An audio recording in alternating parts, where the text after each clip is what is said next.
दिल्ली में चुनाव हो चुके हैं। चुनाव के नतीजे भी सबके सामने हैं। सालों बाद दिल्ली की सत्ता में एक बार फिर कमल खिलता हुआ देखने को मिला। दिल्ली में बिना किसी मुख्यमंत्री चेहरे के भारतीय जनता पार्टी ने 27 साल बाद दिल्ली को फतेह कर लिया, यानी कि दिल्ली में जीत का स्वाद चखा।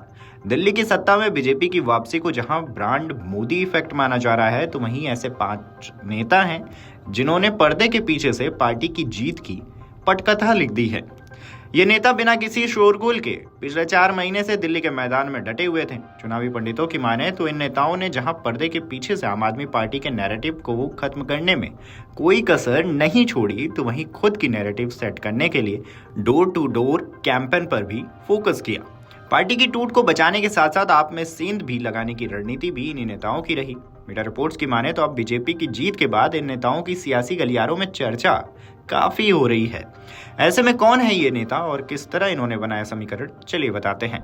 तो इस लिस्ट में सबसे पहला नाम मनोज तिवारी का है। नॉर्थ ईस्ट दिल्ली से सांसद मनोज तिवारी ने भी बीजेपी की जीत में बड़ी भूमिका निभाई है।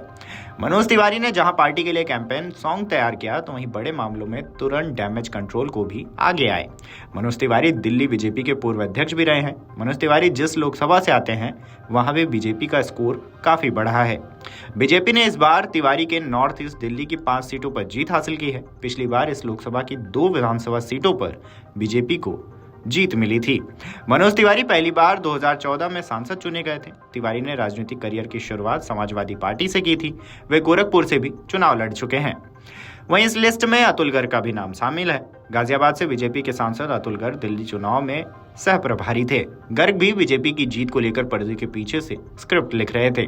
बूथ मैनेजमेंट की बात हो या छोटे मोटे समीकरण बनाने की, जहां गर्ग लगातार छोटी छोटी बैठकें कर रहे थे, वहीं बीजेपी के नैरेटिव को जमीन पर लाने के लिए पीएम मोदी का पत्र घर घर पहुंचाने में भी वे जुटे हुए थे। गर्ग गाजियाबाद की राजनीति करते हैं, जो दिल्ली एनसीआर का हिस्सा है। गर्ग सांसद बनने से पहले यहाँ से विधायक भी रह चुके हैं। इस लिस्ट में रामवीर सिंह विधूड़ी का भी नाम है। दक्षिणी दिल्ली से सांसद रामवीर सिंह विधूड़ी के जिम्मे बीजेपी का मैनिफेस्टो तैयार करना था। विधूड़ी की टीम ने इस मैनिफेस्टो को बनाने के लिए आम नागरिकों की सलाह ली। इसका नतीजा यह हुआ कि आम आदमी पार्टी की मुफ्त रेवड़ी की गूंज दिल्ली में खत्म हो गई। बीजेपी ने अपने मैनिफेस्टो में महिलाओं को 2500 रुपए प्रतिमाह देने का वादा किया। इसके अलावा पार्टी ने झुग्गी झोपड़ी को नियमित करने समेत कई बड़े वादे किए। विधूड़ी दिल्ली की ही राजनीति करते रहे हैं। बदरपुर सीट से विधायक रह चुके हैं। 2020 में बीजेपी ने विधूड़ी को नेता प्रतिपक्ष नियुक्त किया था। इस लिस्ट में बैजयंत पांडा का भी नाम है। अक्टूबर 2024 में बैजयंत पांडा को दिल्ली चुनाव का प्रभारी बनाया गया था। पांडा इसके बाद पर्दे के पीछे से जीत की स्क्रिप्ट लिख रहे थे। टिकट बंटवारे के बाद पार्टी में मची भगदड़ को जहां पांडा रोकने में कामयाब रहे, वहीं आपके विधायकों को भी ऐन वक्त पर तोड़ लिया था। पांडा पिछले चुनाव में दिल्ली के प्रभारी थे, लेकिन इसके बाद उनकी यह ड्यूटी हटाकर यूपी में लगा दी गई थी। आपको यह भी बता दें कि पांडा एक वक्त में उड़ीसा के नवीन पटनायक के करीबी माने जाते थे। वे पटनायक के उत्तराधिकारी भी थे, लेकिन बाद में अलग थलग कर दिए गए। पांडा को बीजेपी शीर्ष नेतृत्व का करीबी माना जाता है। पांडा ने अपने पुराने अनुभवों के बूथ मैनेजमेंट का काम यहाँ सफल किया। उन्हीं उन सीटों पर विशेष फोकस भी किया जहाँ बीजेपी को विजय मिल चुकी थी। इस लिस्ट में अनुराग ठाकुर का भी नाम है। पूर्व केंद्रीय मंत्री अनुराग ठाकुर भी पर्दे के पीछे से बीजेपी की जीत में अहम भूमिका निभा रहे थे। मुस्लिम प्रभाव वाले सीटों पर अनुराग की ड्यूटी लगाई गई थी। अनुराग के जिम्मे करावल नगर, मुस्तफाबाद, आदर्श नगर आदि सीटों का रणनीति तैयार करना था। Anurag Thakur door to door के साथ हिंदू वोटरों को मैनेज कर रहे थे।